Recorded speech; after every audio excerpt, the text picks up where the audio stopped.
semuanya, di sini saya dan kawan-kawan saya dari kelompok 5 mata kuliah Pancasila dan Kewarganegaraan Fakultas Hukum Universitas Diponegoro. Jadi di video ini kita membahas tentang demokrasi. Apakah Dewi sudah tahu tentang demokrasi? Jika belum, kita simak video berikut.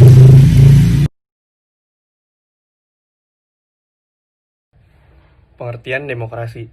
Kata demokrasi ini berasal dari bahasa Yunani, yaitu demos dan kratos. Demos berarti rakyat dan kratos berarti pemerintahan. Jadi, demokrasi memiliki arti pemerintahan rakyat, yaitu pemerintahan yang rakyatnya memegang peranan penting yang sangat menentukan. Demokrasi adalah bentuk pemerintahan di mana semua warga negaranya memiliki hak setara dalam pengambilan keputusan yang dapat mengubah hidup mereka. Demokrasi mengizinkan warga negara berpartisipasi baik secara langsung atau melalui perwakilan dalam perumusan, pengembangan, dan pembuatan hukum.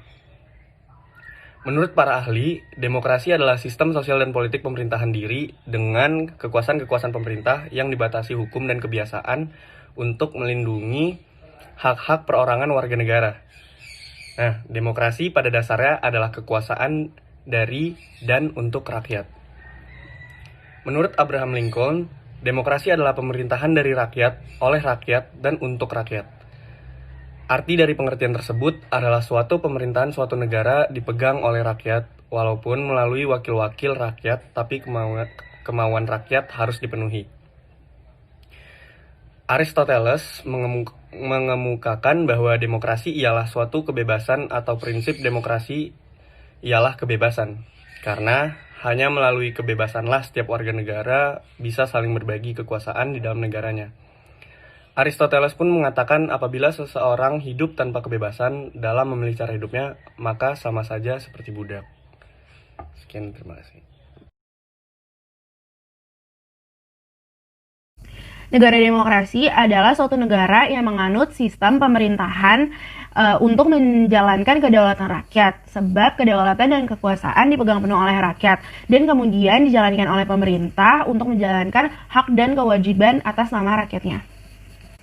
Suatu negara dapat dikatakan sebagai negara demokrasi apabila yang pertama, warga negara ikut terlibat dalam pengambilan keputusan politik baik secara langsung maupun tidak langsung. Yang kedua, terdapat pengakuan, penghargaan, dan perlindungan terhadap hak asasi rakyat. Yang ketiga, terdapat lembaga peradilan dan kekuasaan kehakiman independen sebagai bagian dari alat penegakan hukum. Yang keempat, persamaan hak bagi seluruh rakyat dalam segala bidang. Yang kelima, terdapat kebebasan dan kemerdekaan bagi seluruh warga negara. Yang keenam, pers yang bebas dalam menyampaikan informasi dan juga mengontrol perilaku kebijakan pemerintah. Yang ketujuh, terselenggaranya pemilihan umum yang bebas, adil, jujur dalam menentukan pilihan pemimpin dan pemerintahan serta anggota perwakilan rakyat. Yang kedelapan, terdapat pengakuan dari perbedaan keragaman suku, agama, budaya, bahasa, dan lain-lain. Selanjutnya, contoh-contoh negara yang menganut sistem demokrasi ada Indonesia, Amerika Serikat, India, Jepang, Filipina, Brazil, dan Meksiko.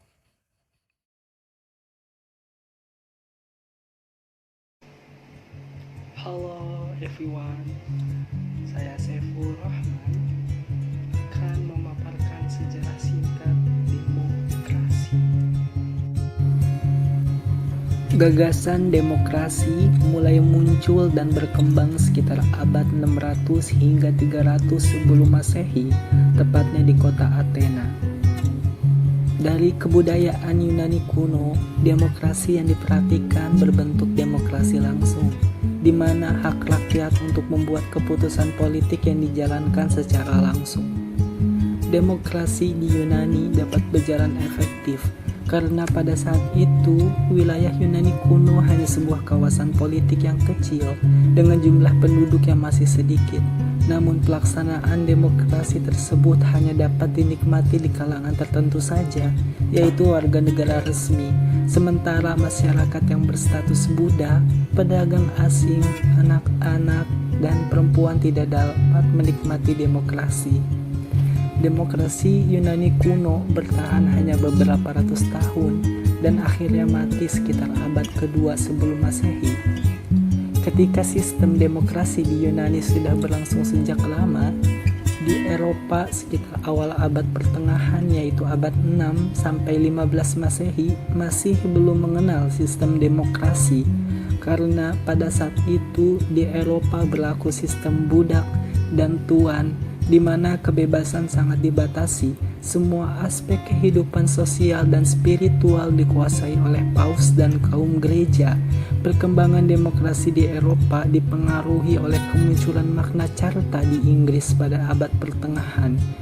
Meskipun dokumen ini tidak berlaku bagi rakyat, golongan menengah ke bawah, namun Magna Carta dianggap sebagai tonggak pembangunan demokrasi di Eropa. Setelah abad pertengahan di Eropa, lahirlah negara-negara monarki, di mana raja memerintah secara absolut. Kecaman terhadap gagasan absolutisme mendapat dukungan kuat dari golongan menengah, berujung pada pendobrakan kedudukan raja yang didasari oleh teori rasionalis, dikenal dengan kontrak sosial. Kontrak sosial merupakan usaha untuk mendobrak pemerintahan absolut dengan menetapkan hak-hak politik rakyat. Asas dari kontrak sosial adalah dunia didasari oleh hukum alam, oleh prinsip keadilan universal, di mana hukum berlaku bagi seluruh manusia, baik itu raja, bangsawan, maupun rakyat jelata.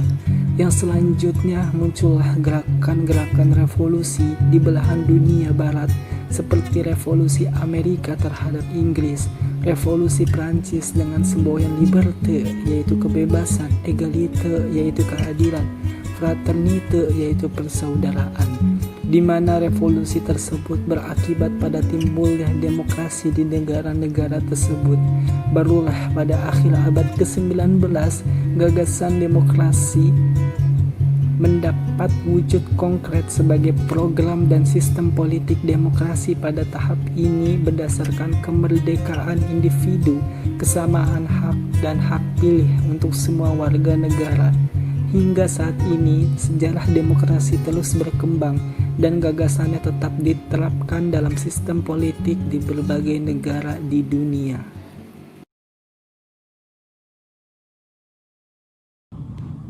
Ciri-ciri demokrasi Pancasila yang pertama, sistem pemerintahan yang dilaksanakan sesuai dengan Undang-Undang Dasar 1945. Yang kedua, adanya pemilihan umum yang konsisten dan berkesinambungan.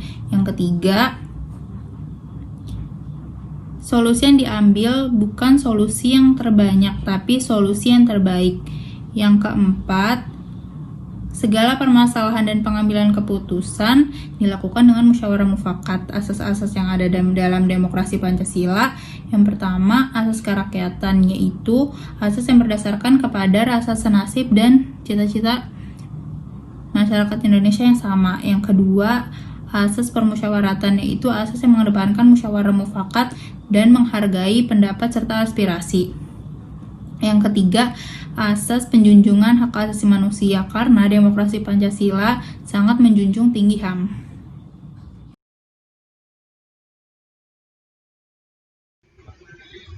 Pada tahun 1950 sampai 1966 terjadi dua macam demokrasi di Indonesia, yaitu demokrasi parlementer dan demokrasi terpimpin. Masing-masing dari demokrasi tersebut memiliki karakteristik yang berbeda-beda.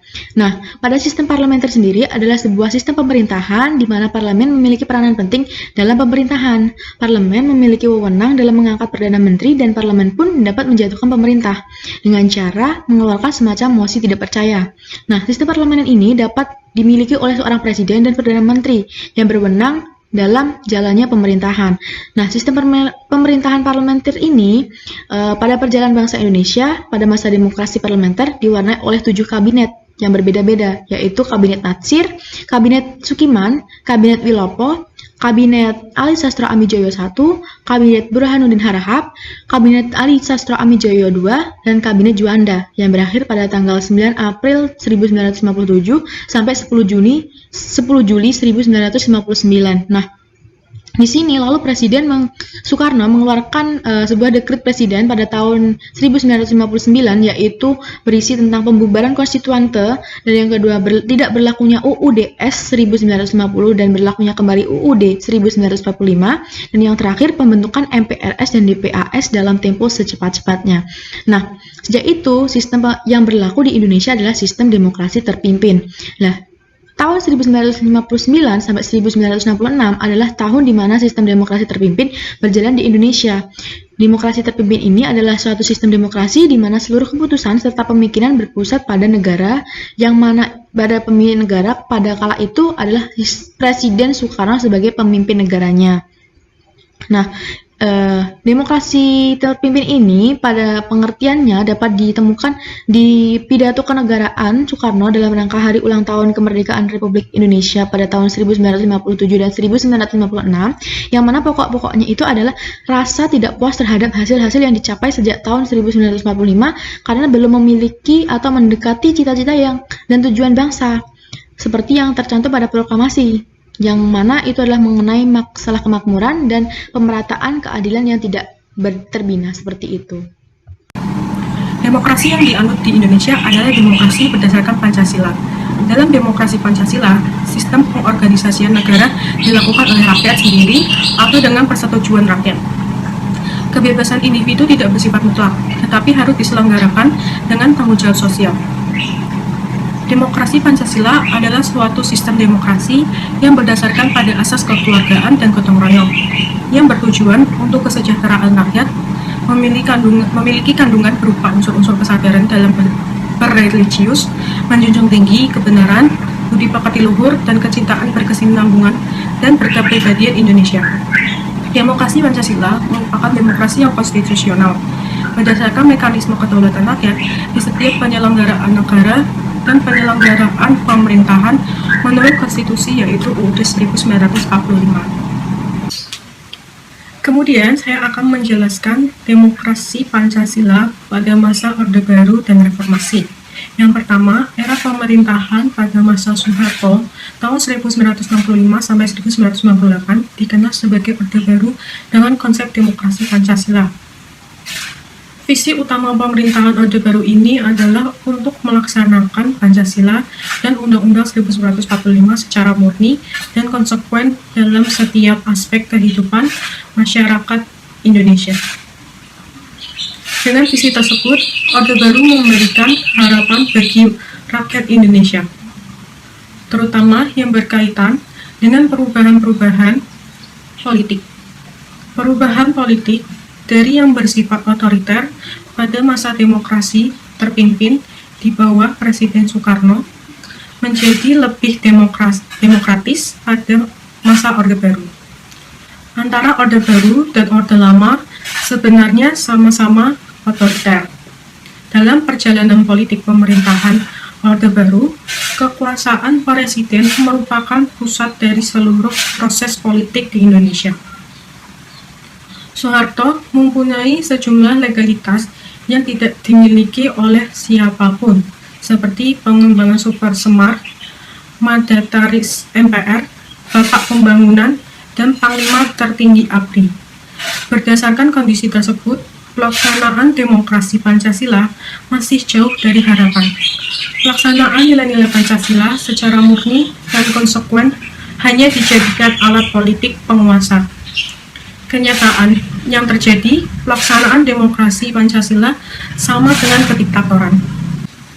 Yang kedua, pelaksanaan demokrasi di era reformasi tahun 1998 sampai sekarang ditandai dengan lengsernya Presiden Soeharto yang menjabat sebagai presiden selama sekitar 32 tahun.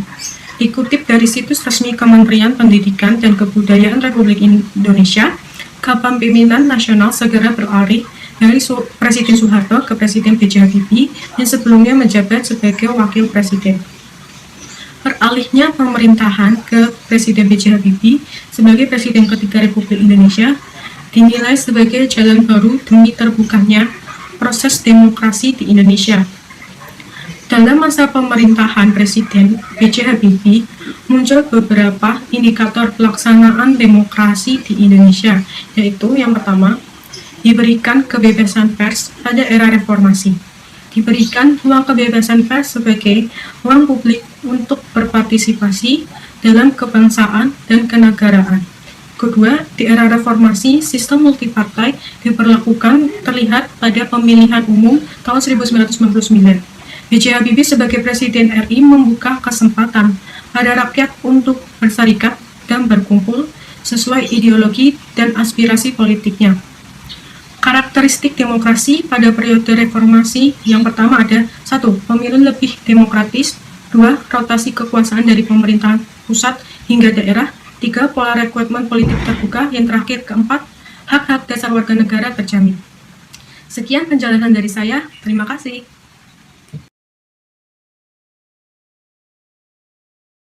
Saya Mariska Rasida Agustin dari kelompok 5. Di sini saya akan menyampaikan mengenai prinsip-prinsip demokrasi Pancasila.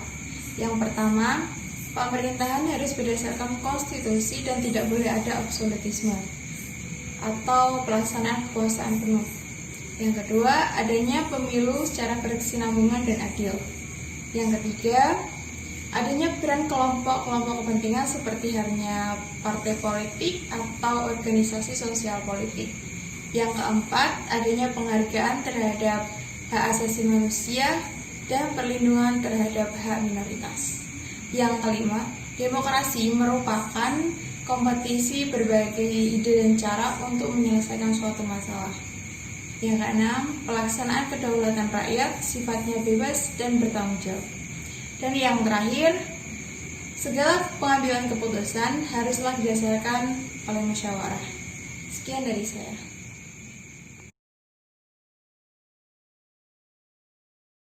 Assalamualaikum warahmatullahi wabarakatuh. Saya Iman, berasal dari kelompok 5. Saya di sini akan mengimplementasikan contoh demokrasi dalam era new normal ini.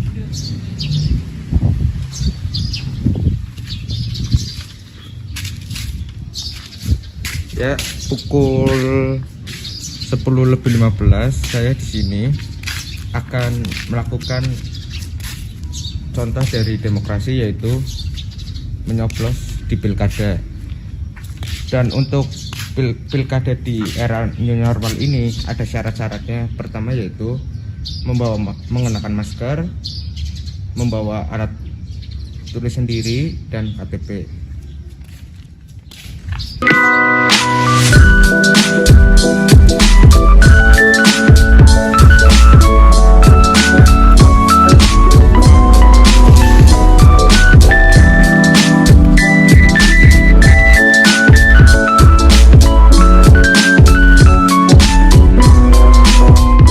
Saya sebagai warga negara yang baik, saya melakukan salah satu bentuk dari demokrasi, yaitu pemilihan langsung. Dengan bukti ini, saya tadi melakukan pemilihan langsung kepala daerah di kota saya, yaitu Kota Pemalang. Ya, terima kasih. Terima kasih. Wassalamualaikum warahmatullahi wabarakatuh.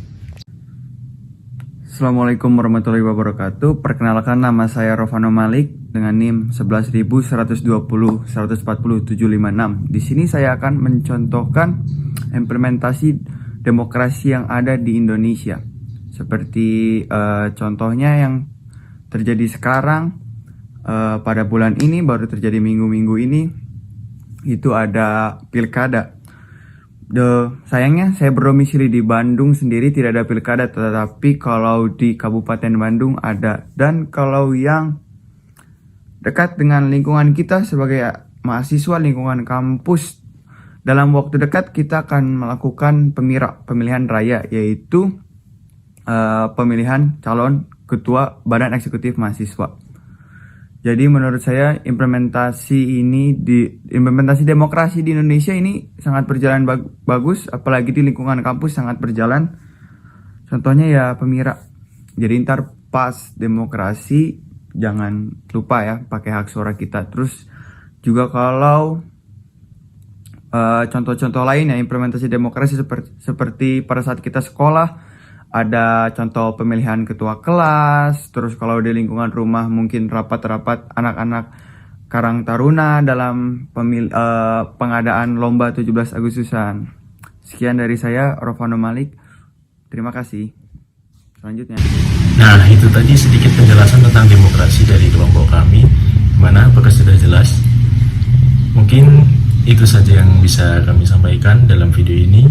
Saya mengingatkan teman-teman, saya meminta maaf jika ada kesalahan kata ataupun kekurangan.